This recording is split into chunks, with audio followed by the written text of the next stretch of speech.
Hello my student, आप सभी को अपने चैनल एग्जाम पेरी में स्वागत है। आप लोग अच्छे हैं, मस्त है, ज़बरदस्त रहिए, स्वस्थ रहिए। ठीक है, तो चलिए आज फिर से आपको हिस्ट्री का जो चैप्टर नंबर 2 है, समाजवाद एवं संवाद, इसको लेकर आ चुके हैं। हिस्ट्री का क्लास 10th का। तो जो भी वीडियो को देख रहे हैं, इसका पहले बता दें कि चैप्टर नंबर 1 आपको कंप्लीट हो चुका है 70 क्वेश्चन के साथ। अगर बोर्ड एग्जाम, आगामी बोर्ड परीक्षा के लिए तैयारी करें, ठीक है, तो आपके लिए बहुत ही हेल्पफुल होने वाला। सारा वीडियो आपको प्लेलिस्ट में देखने को मिलेगा, आप वहां से जाकर आराम से पढ़ सकते हैं। ठीक है, वीडियो स्टार्ट करते हैं बिल्कुल बिना देरी के हुए। क्वेश्चन नंबर 1 है, रूस में फरवरी क्रांति कब हुई? बिना देरी के हुए स्टार्ट कर रहे हैं ना। 1917 में। रूस में फरवरी क्रांति कब हुई? 1917 में हुआ था। रूस की संसद को क्या कहा जाता है? तो ड्यूमा कहते हैं ना, ड्यूमा इसको कहते हैं। रूस की संसद को क्या कहते हैं? ड्यूमा कहते हैं। रूस में सोशल डेमोक्रेटिक पार्टी की स्थापना कब हुई? तो 1883 में। रूस में सोशल डेमोक्रेटिक पार्टी की स्थापना कब हुई? 1883 ईस्वी में हुआ। Right answer. अगला है कि रूस का पहला साम्यवाद था। रूस का पहला साम्यवाद था, इसका राइट आंसर होगा प्लेख नोवा था। ठीक है, प्लेख नोवा था। रूस की बोल्शेविक क्रांति के समय किसका शासन था? तो जरा निकोलस द्वितीय का शासन था। ए नंबर होगा। रूस को गणतंत्र कब घोषित किया गया? तो रूस को जो गणतंत्र घोषित किया गया सितंबर 1917 में किया गया। अगला है, रूस में नई आर्थिक नीति कब लागू किया गया? क्या 1921 ईस्वी में लागू किया गया? राइट आंसर ऑप्शन नंबर 1 हो जाएगा ना। रूस में नई आर्थिक नीति कब लागू किया गया? 1921 में। कौन लागू किया? लेनिन ने लागू किया था। रूस जापान युद्ध कब हुआ? रूस जापान युद्ध जो हुआ 1904 से 1905 तक हुआ। रूस में किस राजवंश का शासन था? तो रोमनोवा का था। ठीक है, रूस में किस राजवंश का शासन था? रोमनोव का था। अगला प्रश्न है, रूस में जरा का अर्थ क्या होता है? तो रूस का सम्राट होता है। ठीक है, रूस का सम्राट होता है। जर का अर्थ क्या होता है? रूस में जर का अर्थ होता है रूस का सम्राट। अगला है, रूस में कृषक दास प्रथा का अंत कब हुआ? तो 1861 में। रूस में कृषक दास प्रथा का अंत कब हुआ? 1861 में। जरा निकोलस ने ड्यूमा को भंग करने का आदेश कब जारी किया गया? तो 11 मार्च 1917 को जारी किया गया।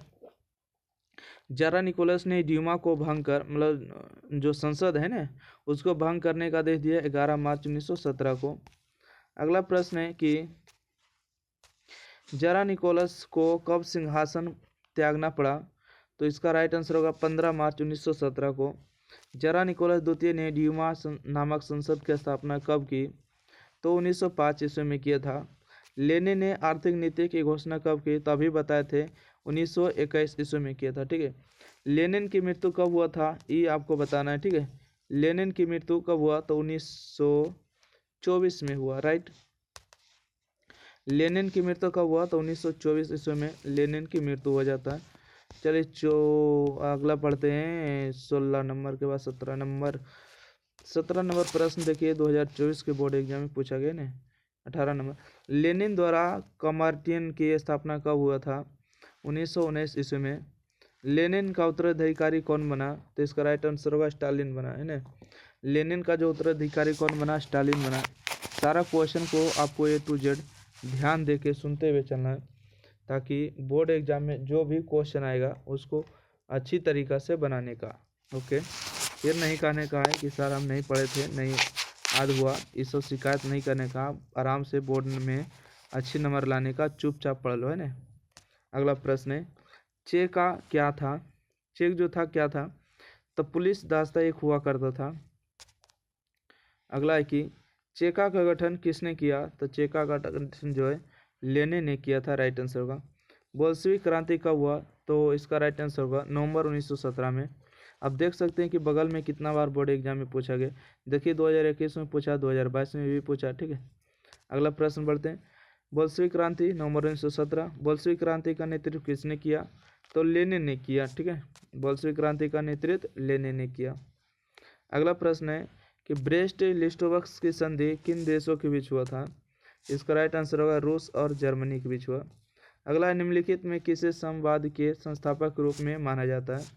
कार्ल मार्क्स को माना जाता है। अगला है कि साम्यवाद घोषणा पद अर्थात कम्युनिस्ट मैनिफेस्टो के लेखक थे? इसका होगा कार्ल मार्क्स और फ्रेडरिक एंजेल्स, है ना, एंजल्स। अगला प्रश्न है, समवाद घोषणा पत्र का प्रकाशन कब हुआ? तो 1848 ईस्वी में। समवाद शासन का पहला प्रयोग कहाँ हुआ? तो रूस में हुआ, ठीक है। साम्यवादी शासन का पहला प्रयोग कहाँ हुआ? रूस में हुआ। स्वप्नदर्शी समाज का संस्थापक कौन था? तो ओवान था, है ना। स्वप्नदर्शी समाज का संस्थापक कौन था? ओवान था। सोवियत संघ का विघटन किस वर्ष हुआ?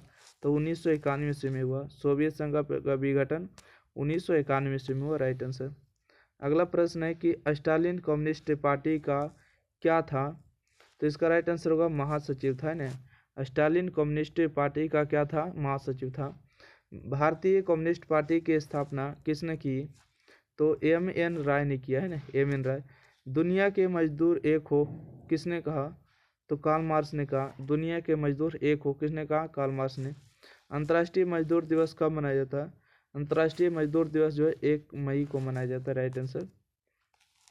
अगला प्रश्न है, किसे समाजवादियों का बाइबल कहा जाता है? ना, बाइबल कहा जाता है।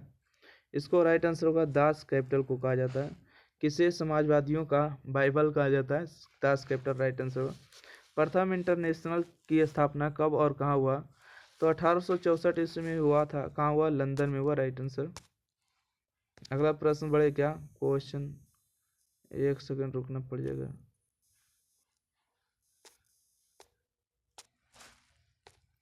चलिए, अगला प्रश्न है कि द्वितीय इंटरनेशनल की स्थापना कब और कहाँ हुआ था? तो 1889 से हुआ। कहाँ हुआ? लंदन में हुआ, ठीक है। Option number D right answer. तीसरा इंटरनेशनल स्थापना कब और कहाँ हुआ? तो 1909 ईस्वी में हुआ। 1919 ईस्वी में मॉस्को में हुआ था। भूमि, शांति और रोटी ये 3 नारे किसने दिया था? लेनिन ने दिया था, ठीक है। भूमि, शांति और रोटी ये 3 नारे किसने दिया था? लेनिन ने दिया था, राइट आंसर होगा। चलिए, अगला प्रश्न बढ़े क्या? क्वेश्चन नंबर 39 है, खूनी रविवार किस तिथि तथा किस वर्ष हुआ था? तो 9 जनवरी 1905 ईस्वी को, है ना, खूनी रविवार के नाम से जाना जाता है। यानी कि रसपुटिन कौन था? रसपुटिन जो था भ्रष्ट पादरी था। अप्रैल थीसिस किसने तैयार की? यानी लेनिन ने तैयार किया था। 1919 में तृतीय इंटरनेशनल अथवा कम्युनिस्टन की स्थापना कहाँ हुई? तो मॉस्को में हुआ, राइट आंसर बी नंबर होगा। चलिए, अगला प्रश्न है क्वेश्चन नंबर 43, वर्ग संघर्ष के सिद्धांत की व्याख्या किसने की? तो कार्ल मार्क्स ने किया था। नई आर्थिक नीति NEP का जन्मदाता था लेनिन था, ठीक है। नई आर्थिक नीति कब लागू हुआ? 1921 ईस्वी में। ये भी याद रखिएगा डेट को। चलिए, अगला है, फ्रांसीसी समाजवाद के विकास का जन्मदाता था सेंट साइमन हो जाएगा, ठीक है, सेंट साइमन। फ्रांसीसी समाजवाद के विकास का जन्मदाता था सेंट साइमन। अगला प्रश्न बढ़िएगा क्वेश्चन नंबर 46, इंग्लैंड में समाजवाद का जनक किसे माना जाता है? तो रॉबर्ट ओवेन को माना जाता है। 1917 की पहली रूसी क्रांति को किस नाम से जाना जाता है? फरवरी की क्रांति से जाना जाता है। दास कैपिटल का प्रकाशन किस वर्ष हुआ? 1867 ईस्वी में हुआ, सही जवाब। 24 अक्टूबर 1917 की क्रांति काल में रूस का प्रधानमंत्री कौन था? केरेंस्की था, ठीक है, केरेंस्की था। इसका राइट आंसर ए नंबर होगा। चलिए, अगला प्रश्न है कि दास कैपिटल किसकी रचना है? तो कार्ल मार्क्स की होगा, ठीक है। दास कैपिटल किसकी रचना है? कार्ल मार्क्स की होगा, राइट आंसर। कार्ल मार्क्स का जन्म कहाँ हुआ था? तो जर्मनी में हुआ था। देखिए, 11, 15, 19, 20, 24 पूछा गया होगा, अपडेट नहीं किया है ना। कार्ल मार्क्स का जन्म कहाँ हुआ था? जर्मनी में हुआ था। अगला है कि वार एंड पीस किसकी रचना है? तो टॉलस्टॉय की होगा, राइट आंसर। अगला है कि यूरोपियन समाजवादी कौन नहीं था? तो इसका राइट आंसर कार्ल मार्क्स नहीं था। यूरोपियन समाजवादी नहीं था, है ना, ध्यान दीजिएगा। अगला प्रश्न है, लाल सेना का गठन किसने किया? तो ट्रस्की ने किया, है ना। ऑप्शन नंबर इसका सी राइट आंसर होगा। ऑप्शन नंबर सी मार दीजिएगा, ट्रस्की। 54 के बाद 55 नंबर बढ़े क्या? 54 के बाद 55 नहीं है। इस चैप्टर नंबर 2 जो है समाप्त होता है। वीडियो अच्छा लगे लाइक करिए, शेयर करिए और चैनल को सब्सक्राइब करना बिल्कुल ना भूलें। आप लोग के लिए अगर इतना कुछ किया जा रहा है तो आप लोग ज़रूर वीडियो को शेयर करिए, चैनल सब्सक्राइब करिए। किसी भी प्रकार के दिक्कत परेशानी हो, क्वेश्चन वगैरह के लिए यहाँ पर कॉन्टैक्ट करिए। व्हाट्सअप कर सकते हैं 90 65 71 94 39। व्हाट्सअप ग्रुप में जुड़े रहिए जब तक आपका एग्ज़ाम समाप्त नहीं होता है। एग्ज़ाम ख़त्म हो जाता है आप ग्रुप से निकल सकते हैं। और प्लीज़ जल्दी से जल्दी 20 के सब्सक्राइब कंप्लीट करिए, ठीक है। आप लोग से यही उम्मीद करते हैं। थैंक यू, धन्यवाद।